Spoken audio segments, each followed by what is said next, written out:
कभी कभी दिल करता है कि यूं ही किसी शाम साहिल पर बैठकर घंटों पानी के शोर को सुनूं, लहरों की मौजों को देखूं और आंखें बंद करके उस गीली मिट्टी की खुशबू अपने वजूद में उतार लूं।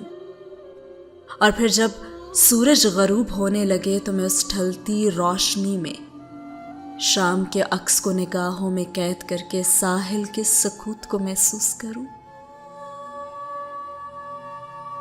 बस कभी कभी दिल करता है साहिल के किनारे बैठकर अपनी समताती लहरों में अपने सारे दुख और दर्द बहा दूं